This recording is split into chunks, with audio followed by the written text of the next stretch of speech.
नमस्कार, मैं हूं संजय शर्मा। आप देख रहे हैं 4 PM न्यूज नेटवर्क। महाराष्ट्र और झारखंड में चुनाव की तिथियां घोषित हो गई हैं, लेकिन इस बीच में अभय दुबे के एक खुलासे ने सनसनी मचा दी है। अभय दुबे जी बहुत सीनियर जर्नलिस्ट हैं, तमाम बड़े बड़े टीवी चैनलों पे आते हैं।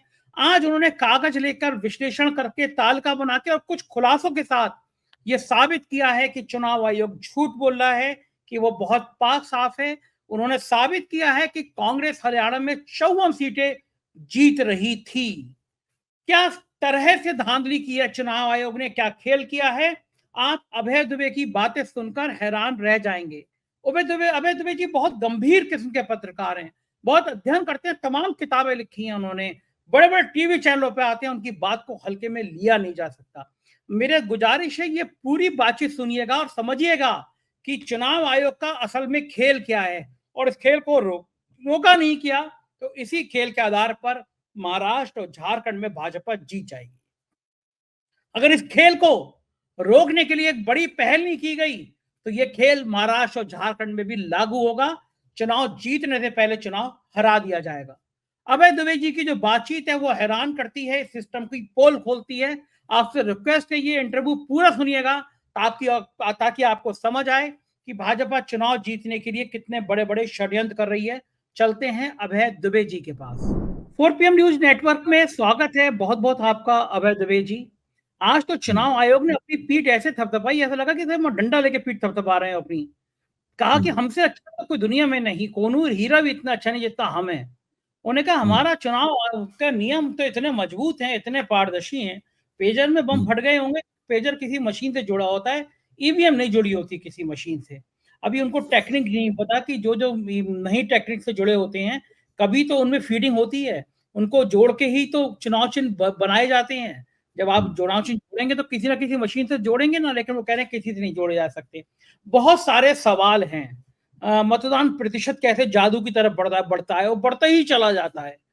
और फिर वो बहुत नाराज हैं, एग्जिट पोल से कह रहे हैं हमारा रिजल्ट 8:30 बजे आता है, ये टीवी चैनल वाले 8:05 से दिखाने लगते हैं।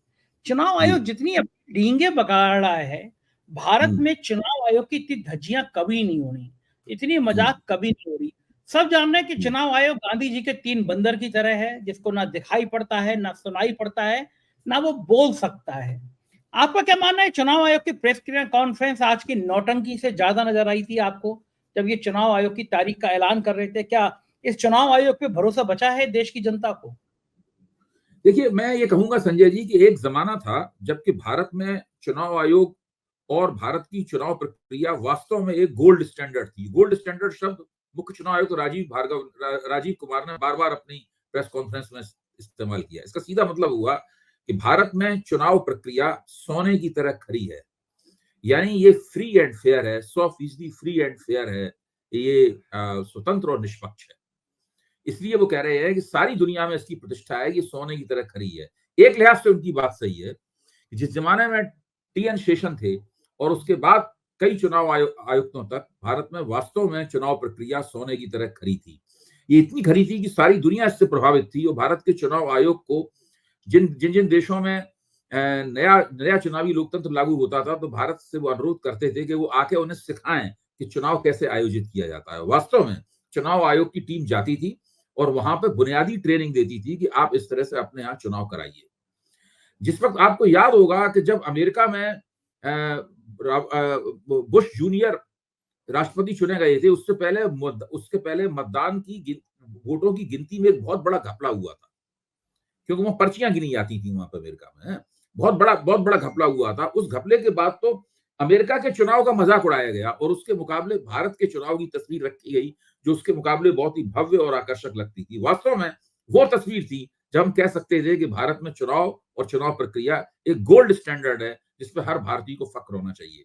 जब सीएसडीएस ने, लोकनीति ने सर्वेक्षण कराया सारे देश में, तो उसमें जिन संस्थाओं के ऊपर जनता का सबसे ज्यादा विश्वास था, उसमें फौज थी, उसमें न्यायपालिका थी और उसमें चुनाव आयोग था। जनता को उसके ऊपर सबसे ज्यादा विश्वास था। लेकिन आज स्थिति क्या है? आज जब राजीव कुमारी कह रहे हैं कि हमारा चुनाव गोल्ड स्टैंडर्ड है, फ्री एंड फेयर इलेक्शन कराने का, तब उस वक्त उनके पास ऐसी कई अर्जियां पेंडिंग पड़ी हुई हैं जिनका जवाब देना उनके लिए बाकी है अभी। उन्होंने अभी तक उनका तसल्ली बख्श जवाब नहीं दिया है। ये अर्जियां भारत के प्रमुख विपक्षी दल कांग्रेस ने उनको दी हैं। ये अर्जियां एसोसिएशन फॉर डेमोक्रेटिक रिफॉर्म जैसे जो महत्वपूर्ण और प्रतिष्ठित संगठन है, जो भारत में फ्री एंड फेयर, स्वतंत्र और निष्पक्ष चुनाव कराने के लिए लगातार कोशिश करते रहते हैं, जो धन बल और बाहुबल का प्रयोग कम से कम हो और चुनावी प्रक्रिया बेहतर तरीके से चले, इसके लिए लगातार संघर्ष रहते हैं, उसके द्वारा दी गई अर्जियां हैं, ऐसे संगठनों द्वारा दी गई अर्जियां हैं। लेकिन चुनाव आयोग उनका कोई जवाब देने के लिए तैयार नहीं है। उसका जब मन होता है तब किसी चीज का जवाब देता है, अगर उसकी योजना में नहीं फिट होता है तो जवाब देने से इनकार कर देता है। मसलन मान लीजिए कांग्रेस के एक जनरल सेक्रेटरी ने या एक उपाध्यक्ष ने एक शिकायत दर्ज की। चुनाव आयोग का जवाब ये होता है कि अगर कोई शिकायत है तो वो कांग्रेस के अध्यक्ष को भेजनी चाहिए। वो जनरल सेक्रेटरी या उपाध्यक्ष इस तरह का व्यक्ति शिकायत कैसे कर सकता है? अब ये किस नियम में लिखा हुआ है कि किसी पार्टी का जनरल सेक्रेटरी या उपाध्यक्ष शिकायत नहीं कर सकता? अब तक पार्टी का अध्यक्ष नहीं शिकायत करेगा तब शिकायत को शिकायत नहीं माना जाएगा। भारत में 140 करोड़ में कोई भी आदमी शिकायत कर सकता है, मैं कर सकते हैं, आप कर सकते हैं, रिक्शा वाला कर सकता है। तो नहीं कह रहा हूं, अब इस वक्त यहाँ की चुनाव प्रक्रिया है, उसके ऊपर सबसे बड़ा सवाल मेरी निगाह में क्या है? बहुत सारे सवाल कांग्रेस ने उठाए हैं, दूसरे संगठनों ने उठाए हैं, मैं भी एक सवाल उठा रहा हूं और मेरे ख्याल से मेरी इस आवाज में आवाज मिलाने वाले बहुत से लोग होंगे। मेरे पास एक पूरा विश्लेषण है और ये विश्लेषण बताता है कि 5 तारीख को हरियाणा में जब वोट पड़े तो 7 बजे चुनाव आयोग ने प्रत्येक जिले के निर्वाचन क्षेत्रों का मतदान प्रतिशत घोषित किया। मसलन भिवानी में चरखी में भिवानी में 4 निर्वाचन क्षेत्र हैं, चरखी में 2 निर्वाचन क्षेत्र हैं। 7 बजे शाम को बताया गया हमें कि भिवानी में 63.06% मतदान हुआ और चरखी में 58.10% मतदान हुआ। उसके बाद में इसके ठीक तकरीबन 4 घंटे बाद यानी पौने 5 घंटे बाद पौने 12 बजे इसी तारीख को चुनाव आयोग ने अचानक मतदान प्रतिशत बढ़ा हुआ घोषित कर दिया। बताया गया कि भिवानी में 63.06 के बजाय दरअसल वोट 65.63 पड़े हैं। तो मैं ये जानना चाहता हूं कि 63 से वोट 65.5 से ज्यादा कैसे हो गए? भाई जिस वक्त उन्होंने 7 बजे वो मतदान प्रतिशत घोषित किया था, उस वक्त जो फॉर्म 17C है, उस 17C पर वहां मौजूद सभी पार्टियों के प्रतिनिधियों के दस्तखत हो गए होंगे और पोलिंग बूथ में जो पीठासीन अधिकारी होता है उसके भी दस्तखत हो गए होंगे, जो चुनाव आयोग द्वारा नियुक्त अधिकारी होता है, और उसके आधार पर तमाम मतदान केंद्रों के वोटों को जोड़कर उनका प्रतिशत निकालकर बताया गया। वो प्रतिशत था भिवानी में 63.06। इस तरह के आंकड़े मेरे पास 22 जिलों के हैं, यानी पूरी 90 सीटों के मेरे पास आंकड़े हैं जिलावार। तो ये प्रतिशत कैसे बढ़ गया, सवाल इस बात का। और तो और बात यहीं तक नहीं रुकी, उसके 2 दिन बाद यानी 7 तारीख को, मतगणना के 1 दिन पहले 7 तारीख को 8:46 पर यानी कि पौने 9 बजे इस 65.63% के मतदान को बढ़ाकर 70.46% कर दिया गया। अब 70.46% का मतलब क्या हुआ? कुल मिलाकर उन 4 सीटों के ऊपर 42,514 ज्यादा वोट हो गए। यानी इसका वोटों की संख्या में इसका असर यह हुआ कि भिवानी जिले के 4 निर्वाचन क्षेत्रों में 42,514 वोट ज्यादा पड़े, यानी प्रति निर्वाचन क्षेत्र में 10,628 वोट अधिक पड़े। परिणाम क्या निकला? परिणाम यह निकला कि भारतीय जनता पार्टी भिवानी में 2 सीटें, 4 में से 2 सीटें जीत गई। एक ऐसे निर्वाचन क्षेत्र में जो जाट पट्टी का एक प्रमुख निर्वाचन क्षेत्र माना जाता है, जहां बड़े पैमाने पर जाट मतदाता भरे हुए हैं, लेकिन फिर भी मैं मानता हूं कि जाटों के साथ अगर गैर जाट मिल जाएंगे तो जिसके पास गैर जाट वोट ज्यादा होंगे, भले ही जाट वोट कम हो, वो चुनाव जीत जाएगा। इस चीज का तर्क हो सकता है, लेकिन मैं ये जानना चाहता हूं कि एक नहीं बल्कि दो दो बार मत प्रतिशत कैसे बढ़ता है, तब जबकि मतदान एक मशीन में बंद है। ठीक बात। उस मशीन के अंदर से अचानक वोट कैसे बढ़ जाता है, इसका कौन सा तरीका है? दूसरी एक और बात ध्यान करने की है, जो हमारी ईवीएम मशीन है, देखिए मैं साफ बता दूं कि मैं ईवीएम हैक करके चुनाव जीते जाते हैं, मैं इस थीसिस का समर्थक नहीं हूं। मैं आपसे पहले भी कह चुका हूं, मैंने कभी भी 4 PM के मंच पे भी इस थीसिस का समर्थन नहीं किया कि चुनाव बेईमानी से जीते जाते हैं। लेकिन ये दूसरा मामला है, ये ईवीएम हैकिंग नहीं है, ये कुछ और है। ये क्या है, धीरे धीरे करके समझ में आएगा। मैं ये जानना चाहता हूं कि ईवीएम में, जब ईवीएम में वोट पड़ जाता है तो ईवीएम किस रूप में हमें बताती है कि इसमें कितने वोट हैं इसके अंदर? क्या प्रतिशत के रूप में वोट आता है? नहीं, कैलकुलेशन वो आती है। टोटल, हाँ, टोटल वोटों के रूप में आता है कि इस ईवीएम में कितने वोट बंद हैं। उन वोटों का, सारे वोटों का, सारी ईवीएम के वोटों का एक योगफल निकाला जाता है और फिर जितने मतदाता वोटर लिस्ट में दर्ज हैं उनके हिसाब से उसका प्रतिशत निकाला जाता है। तो चुनाव आयोग का काम कितना हुआ? चुनाव आयोग का काम केवल ये हुआ कि उन वोटों को जोड़कर उनका एक परसेंटेज निकाल दे। क्या ये इतना कठिन गणित है जिसके अंदर अबे आपको सर, 5 तारीख से उनको 7 भी तारीख का इतना समय लग जाए और आपको अबे दो सर, दो बार अपने प्रतिशत को सुधारना पड़े? और मुझे कहना ही अबे सर को हाथ से, पहले के जमाने के जैसे बैंक में हाथ से गुणा भाग होती थी, वो करना भी नहीं है। आपको जो आया कंप्यूटर पे आया, बटन दबाना है, सारा डाटा आ गया। आप मुझे बताइए, बैंक दिन भर में हजारों करोड़ रुपए का ट्रांजेक्शन करता है। संजय वो जी, अगर सेकंड मैं आपको 10,000 रुपए, 1 लाख रुपए, 10 लाख रुपए, 1 करोड़ रुपए भेजूं आपके अकाउंट में, सेकंडों तो में, सेकंडों में। एक सेकंड के एक छोटे से हिस्से में, 1 मिनट के छोटे से हिस्से में आपके अकाउंट में रुपया जमा हो जाएगा। अगर और मैं मेरे दिल्ली पास से मैसेज लखनऊ आएगा, भेजूं, आपके और पास मैसेज मैसेज आ जाएगा। और भी नहीं ये लगेगा। स्पीड जो है भारत की दुनिया में सबसे ज्यादा है। मनी ट्रांजैक्शन की ये स्पीड जो है, भारत का बैंकिंग सिस्टम इस बात पर गर्व कर सकता है कि अमेरिका के बैंकिंग सिस्टम से ज्यादा, यूरोप के बैंकिंग सिस्टम से भी ज्यादा हमारे यहाँ मनी ट्रांजैक्शन की, पैसे के विनिमय की स्पीड है। तो फिर ये चुनाव आयोग को वोटों का प्रतिशत बनाने में इतना समय क्यों लगता है? और दो दो बार चुनाव आयोग को इसका रिवीजन क्यों करना पड़ता है? वोटों को क्यों बढ़ाना पड़ता है? अच्छा, मैं ये मुझे कह एक रहा बात हूं बताइए, कि एक बात एक मेरे बताइए। पास जो विश्लेषण है, वो विश्लेषण पूरी बात कर लूं। मेरे पास जो विश्लेषण है, वो विश्लेषण कहता है कि अगर 7 तारीख को, सॉरी 5 तारीख को 7 बजे जो वोटिंग प्रतिशत घोषित किया गया था, अगर उसी वोटिंग प्रतिशत के ऊपर मतगणना होती तो भारतीय जनता पार्टी को जितनी सीटें मिली हैं उसमें से 26 सीटें कम मिलती। 26 सीटें, अरे बाप रे, 90 की क्या बात विधानसभा में 26 कह रहे सीटें हैं कम आप? मिलती। हाँ, एक 26 सीट मेरी बात का बीजेपी खंडन नहीं कर रहा हूं, मेरी बात का खंडन नहीं किया जा सकता है, लेकिन खंडन चुनाव आयोग को करना चाहिए। 26 सीटें कम मिलती। और सुनिए, अगर 7 तारीख को 5 बजे जो घोषित किया गया था, केवल उस पर चुनाव होता तो 26 सीटें कम मिलती।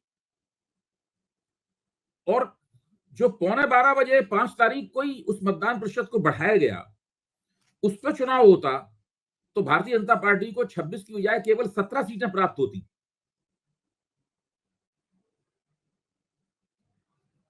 और उसके बाद 7 तारीख को जो जो मतदान प्रतिशत बढ़ाया गया, उसके आधार पर चुनाव हुआ तो पूरी 26 सीटें भारतीय जनता पार्टी को अतिरिक्त प्राप्त हो गई।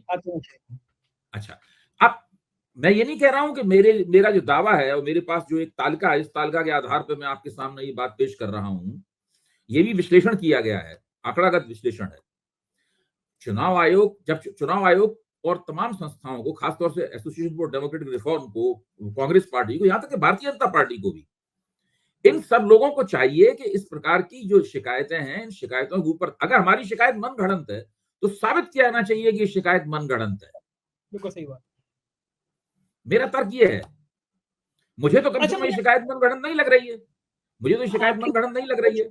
और बात जो की भी है इसको देखेगा उसको शिकायत। और दूसरी बात, इस बात का जरूर जवाब दिया जाना चाहिए कि मतदान मशीन में एक बार जो वोट बंद हो गए, उनकी संख्या बढ़ कैसे सकती है? बिल्कुल ठीक बात। अच्छा, मुझे बताइए कि 2019 तक ये क्यों नहीं होता था?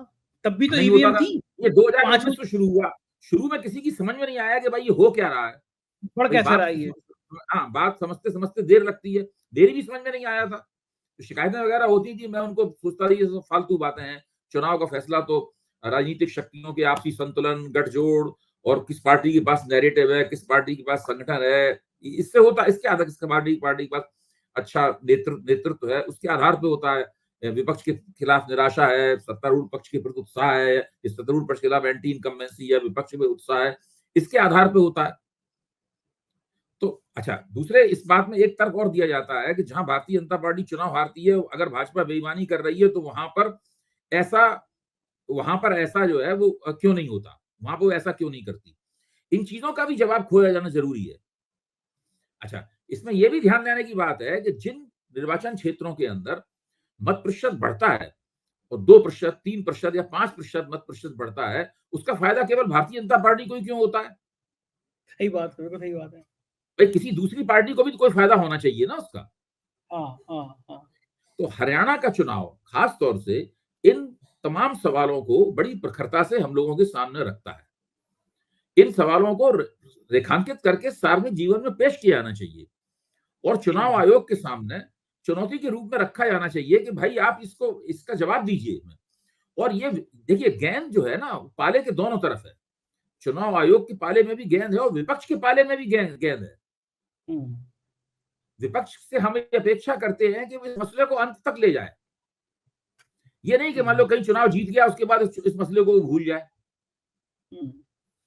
विपक्ष का चुनाव जीतना हो या भाजपा का चुनाव जीतना हो, दोनों ही चुनाव की जीतें या दोनों ही चुनाव की हारें उस वक्त तक संदिग्ध रहेंगी जब तक इन तमाम सवालों का जवाब नहीं दिया जा पाएगा।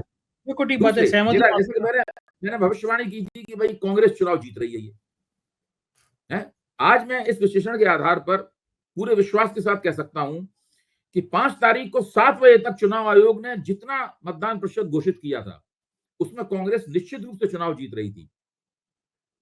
उसमें कांग्रेस को अभी 37 सीटें मिली हैं, तब कांग्रेस को 37, 10, 47 और 7, 54 सीटें प्राप्त होती, 54 सीटें प्राप्त होती। वही लोगों का मानना था, वही लोगों का आकलन था कि कांग्रेस अगर 7 बजे जैसे ही 2 घंटे 5 घंटे बाद 11:15 बजे इस मतदान प्रतिशत को संशोधित करके बढ़ाया गया, वैसे ही कांग्रेस की 17 सीटें कम हो गई। अब तो सुप्रीम कोर्ट में 7 तारीख को जैसे ही प्रतिशत फिर बढ़ाया गया, कांग्रेस की 26 सीटें कम हो गई। मैं कहता हूं अगर 7 तारीख को भी प्रतिशत न बढ़ाया जाता, अगर 7 तारीख को भी प्रतिशत न बढ़ाया जाता, तब भी कांग्रेस को 37 और 9, 7, 16, 46 सीटें मिल जाती, कांग्रेस को बहुमत प्राप्त हो जाता। तो फिर हम एडवांस में कह सकते हैं कि अगर महाराष्ट्र में और झारखंड में भी ऐसी 2 दिन तक बढ़ता रहा प्रतिशत, 48 घंटे तक बढ़ता रहा, तो दोनों जगह बीजेपी सरकार बन जाएगी। वो निश्चित रूप से बढ़ेगा अगर विपक्ष ने इस सवाल के ऊपर अभी संघर्ष नहीं किया तो। इनको तो मेरे ख्याल से सुप्रीम कोर्ट में रिट करनी चाहिए कि चुनाव आयोग को ये बाध्य करे कि 6 बजे तक मतदान प्रतिशत होता है, आपको बटन दबाना है, 7 बजे तक फाइनल कितना वोट पड़ा, कितने प्रतिशत पड़ा, ये 7 बजे तक क्लियर होना चाहिए, 8 बजे तक क्लियर होना चाहिए। इसके बाद का मत प्रतिशत नहीं बढ़ना चाहिए, क्योंकि अगर 24 घंटे का टाइम मिल गया और मत प्रतिशत बढ़ गया तो मतलब चुनाव प्रक्रिया मैनुअल नहीं है। चुनाव प्रक्रिया कागज की पर्ची पे मोहर लगाने से नहीं हो रही है। हाँ, नहीं हो रही है। उसके अंदर बहुत घपले थे, मैंने खुद भी देखा कितनी बेईमानियां होती थी, बूथ कैप्चरिंग होती थी, लोग मतपेटी उठा के भाग जाते थे, पता नहीं क्या क्या होता था पूरे वेस्टर्न यूपी में। और हम लोगों के इलाके जहां का मैं रहने वाला हूँ, सेंट्रल यूपी में, वहां भी सब बहुत गड़बड़ियां होती थी। वो मैंने खुद देखा, पत्रकार के तौर पर दौरा करता था उस दिन, तो लगता था ये सब क्या क्या हंगामा हो रहा है। वो फ्री एंड फेयर चुनाव के नाम पे मजाक हुआ कर, दलितों को तो वोट डालने ही नहीं दिया जाता था। उस लिहाज से भारत में चुनाव प्रक्रिया में काफी सुधार आया है, इसमें कोई शक की बात नहीं। मैं कहना यह चाहता हूं कि ये जो नई समस्या आई है 2019 के बाद से, इस नई समस्या का अगर निदान नहीं होगा तो भारत में चुनाव प्रक्रिया और चुनाव आयोग कभी भी ये दावा नहीं कर पाएगा कि ये गोल्ड स्टैंडर्ड है। ये गोल्ड, इसी सवाल का मेरे ख्याल से मेरा निवेदन है कि आप शीर्षक लगाइए, भारत का चुनाव आयोग चुनाव प्रक्रिया गोल्ड स्टैंडर्ड नहीं है, इस सोने की तरह खड़ी नहीं है। बिल्कुल सही बात है। हाँ, बात कर लेते हैं महाराष्ट्र के चुनाव से पहले अयोध्या की मिल्कीपुर विधानसभा। मेरे ख्याल से 2 लोकसभा की जो 240 सीटें आई हैं, उसमें 1 सीट और बढ़ने का अगर कोई मौका होता तो अयोध्या होती। अयोध्या की हार ने मोदी जी को, योगी जी को दिल में दर्द दिया, मजाक उड़ती है। मैं गया जम्मू कश्मीर में, नेशनल कॉन्फ्रेंस की जनरल सेक्रेटरी हैं हयात जी, बहुत सारा बहुत तेज तर्रार हैं, वो मुझसे इंटरव्यू कर रहा था, मैं उनसे, तो वही बोली कि अयोध्या ने हरा दिया, देखिए अयोध्या ने मैसेज दिया। मतलब हर जगह अयोध्या का जिक्र आता है। उसकी एक विधानसभा है मिल्कीपुर, अवधेश प्रसाद जी वहां के विधायक थे जो सांसद हो गए हैं। उनके खिलाफ बाबा गोरखनाथ ने, वहां के जो एक नेता हैं, उन्होंने पीआई रिट कर दी थी कि साहब इन्होंने एफिडेविट गलत दिया, रिट पेंडिंग है। लेकिन आज मिल्कीपुर की घोषणा नहीं हुई। आधार दिया जा रहा है कि साहब वहां की याचिका लंबित है। मेरी अपनी जानकारी में तो ना जाने कितनी याचिकाएं लंबित रहती है, और चुनाव की डेट आती है तो चुनाव घोषित कर दिया जाता है। याचिकाओं के लंबित रहने से कि चुनाव ही नहीं होगा, याचिका चलती है 10-10 साल। अच्छा, तो 10 साल अच्छा, मैं आपसे एक बड़ा सवाल पूछता हूँ, चुनाव आयोग ये गारंटी कैसे देगा कि कब अदालत उस लंबित याचिका पर अपना फैसला सुनाएगी? फैसला देगी और फिर सुप्रीम कोर्ट चुनाव जाएगा आयोग के मामला। पास क्या अदालत से पूछा है चुनाव आयोग ने कि अभी 2-3 दिन में या 10 दिन में या महीने भर में वो फैसला सुना देगा? कैसे सुनाएगी फैसला? और हमेशा जैसी चुनावी याचिकाएं होती हैं, इनके फैसले बहुत बहुत दिनों बाद होते हैं। हाँ, यहाँ पे सालों कभी होते कभी हैं। तो पूरा पूरा कार्यकाल गुजर जाता है, तब कहीं जाकर फैसला होता है। मैं आपको उदाहरण दे दूं कि मैं बदायूं का रहने इंदिरा वाला हूं, गांधी वहां की पे रायबरेली में इंदिरा गांधी का जो चुनाव था, जो राजनैतिक के मुकाबले उन्होंने लड़ा था, जिसपे जगमोहन लाल सिन्हा ने इलाहाबाद में फैसला दिया, उसका फैसला कब आया था? 71 में चुनाव हुआ था। फैसला आया 74 में। हाँ। तो अब भाई कैसे आएगा फैसला जी? बदायूं में धर्मेंद्र यादव लड़े थे, उन्होंने संघमित्रा गौतम के खिलाफ रिट करी, अगला चुनाव आ गया, फैसला ही नहीं हुआ। तो ये तो 5-5 साल तो चलते रहते हैं। और दूसरा, जो हाईकोर्ट से आ गया फिर सुप्रीम कोर्ट जाएगा तो 10 साल तक वहां चुनाव ही नहीं होंगे। लेकिन नहीं नहीं, खैर, ये सब मजेदार बिल्कुल बात, गड़बड़ बात है जी। मजा आया अभय जी, जब ये हुआ तो लोगों ने मजाक उड़ाई कि अयोध्या में हार दिख गई। मिल्कीपुर जैसी छोटी जगह पे 1,000 करोड़ की परियोजना की घोषणा कर दी, एक विधानसभा में 1,000 करोड़ रुपया कि अयोध्या जीतना है। लेकिन तब भी रिजल्ट जो आ रहा था, वहां के जो लड़ रहे थे कैंडिडेट सपा वाले, उन पर मुकदमे लगा दिए। लेकिन तब भी लोग मान रहे थे बीजेपी हार जाएगी, ये तो घोषणा नहीं, बहुत मजाक जैसी उड़ी। तो तुरंत बाबा गोरखनाथ का वकील आया, बोले हम अपनी याचिका वापस ले रहे हैं, चुनाव करा दो वहां पे। खैर, ये हुई मजाक वाली बात। महाराष्ट्र में जो हालत है, महायुति महागाड़ी का 35 दिन का टाइम दिया गया है महाराष्ट्र में चुनाव का। बीच में दीपावली भी पड़ रही है, और चुनाव के घोषणा के 1 घंटे पहले फिर शिंदे ने घोषणा कर दी, अब दीपावली का बोनस मिलेगा कर्मचारियों को। महाराष्ट्र की राजनीति के क्या संकेत देख रहे हैं महाराष्ट्र में? क्या महायुति या महाविकास अघाड़ी, क्या संदेश सामने देखिए, आ इस रहा वक्त जो महायुति की सरकार है शिंदे साहब के नेतृत्व में, उस सरकार के बारे में ये कहा जा रहा है और अखबारों में छप भी रहा है, वहां के विशेषज्ञ हैं वो भी इस बात कह रहे हैं कि इससे ज्यादा पैसा कोई भी नहीं बांट रहा। एक लाडला भाई योजना इन्होंने शुरू की है। इनको पूरा भरोसा है कि लाडला भाई योजना ही हमें चुनाव जिता देगी। है? लाडली बहन, नहीं, लाडली बहन योजना तो उन्होंने शुरू की थी शिवराज सिंह ने। उसके बाद उसी उसकी नाम, नकल में महाराष्ट्र में शुरू हुई लाडली बहन योजना। नहीं मेरे लाडली बहन जानकारी में तो योजना लाडली बहन योजना पे इतना भरोसा नहीं है। उसमें क्या, लाडली बहन योजना में क्या है कि वहां पे एक लड़की को 1,500 रुपए महीने महीने देने की का प्रावधान है उसके अंदर। लेकिन जो लाडला भाई योजना है, उसके अंदर यह है कि जो इंटर पास कर रहा है, यानी 12वीं पास कर रहा है, उसको 6,000 रुपए महीने देंगे। जो डिप्लोमा कर रहा है उसको 8,000 रुपए देंगे, और जो ग्रेजुएशन कर रहा है यानी स्नातक परीक्षा कर रहा है, उसको शायद 10 या 11,000 रुपए महीने देंगे। तो इस योजना के हिसाब से वो ये मान रहे हैं कि हम इस योजना के दम पे ही चुनाव जीत लेंगे। और ये देखा जाए तो एक बहुत बहुत बहुत बड़ा डायरेक्ट बेनिफिट, बहुत बड़ी डायरेक्ट बेनिफिट स्कीम है, क्योंकि इससे वो चाहते हैं कि बेरोजगारी की समस्या के कारण जो उनके खिलाफ नाराजगी बनी है, वो नाराजगी किसी तरीके से उससे दूर हो जाएगी, या मंद हो जाएगी, या नरम हो जाएगी नाराजगी। तो सारा का सारा फोकस ये है कि लोगों को डायरेक्ट बेनिफिट बहुत ज्यादा दें। इस बीच में उन्होंने ये भी किया है कि जो इमाम हैं, मस्जिदों के इमाम हैं, इमामों की तनख्वाह में एक बहुत बड़ी बढ़ोतरी की है उन्होंने। अच्छा, वहां हाँ, महाराष्ट्र में दोनों योजनाएं, दोनों लाडली बहन जो है उसको दीपावली के तहत बोनस मिला है। चयनित महिलाओं को 3,000 रुपए की चौथी और 5वीं किस्त का भुगतान भी कर दिया गया एडवांस में ही। और लाडला भाई योजना भी है, मतलब लाडली बहन भी है, लाडला भाई भी है। ये सब हाँ। उन्होंने चुनाव से पहले याद आया कि लाडली बहन भी है, लाडला भाई भी है ना वो। तो क्या क्या जनता, ये महाराष्ट्र की जनता, देखिए, इन्होंने मेरे ख्याल से 3-4 महीने से ये योजना चला रहे हैं, और इसका भाजपा के रणनीतिकारों और भाजपा के समर्थक पत्रकारों को इन योजनाओं पे बहुत भरोसा है। मैंने कल ही भाजपा के एक समर्थक पत्रकार से मैंने चर्चा की थी, तो वो इस बात को लेके बिल्कुल एकदम निश्चिंत था कि लाडला भाई योजना की वजह से बहुत जबरदस्त इम्पैक्ट आएगा और महायुति की किस्मत पलट जाएगी इससे।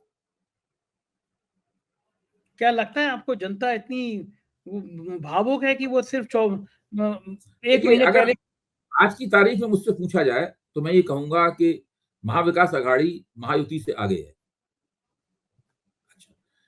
अब उसमें दूसरी बात यह है कि महाराष्ट्र में भारतीय जनता पार्टी ने पूरी राजनीति को खंड खंड कर दिया है।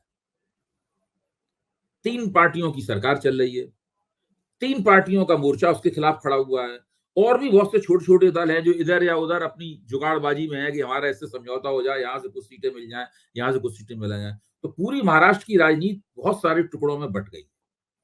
जब राजनीति इतने सारे टुकड़ों में बंट जाती है, हालांकि गठजोड़ है, 2 बड़े गठजोड़ हैं, तो उसमें कुछ ना कुछ भ्रम की स्थिति हमेशा कायम रहती है बनी रहती है। और बहुत विश्वास के साथ नहीं कहा जा सकता कि ऐसा ही होगा। लेकिन मैं ये जरूर कह सकता हूं कि जो महाविकास आघाड़ी है, उसकी रणनीतिक कमान जिस व्यक्ति के हाथ में है उसका नाम है शरद पवार। हालांकि शरद पवार उन तीनों पार्टियों में उनकी पार्टी सबसे ज्यादा छोटी है।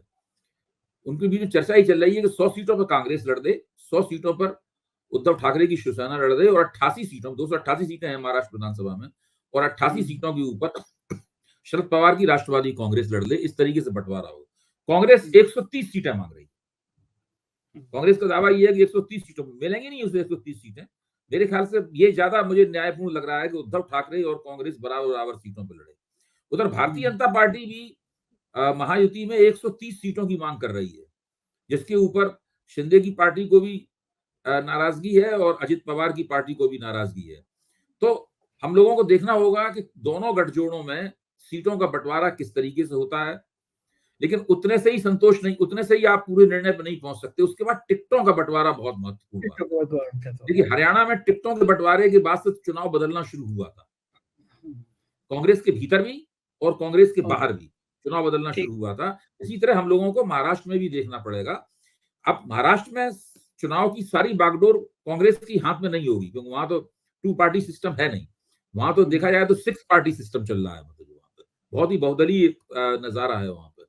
तो वहां पर देखना पड़ेगा कि कम से कम टिकटों के बंटवारे तक, सीटों का बंटवारा और टिकटों के बंटवारे तक हम लोगों को दम साध के परिस्थिति पर निगाह रखनी पड़ेगी। तब हम लोग कुछ समझ पाएंगे कि ग्राफ किसका नीचे जाएगा, किसका ऊपर जाएगा।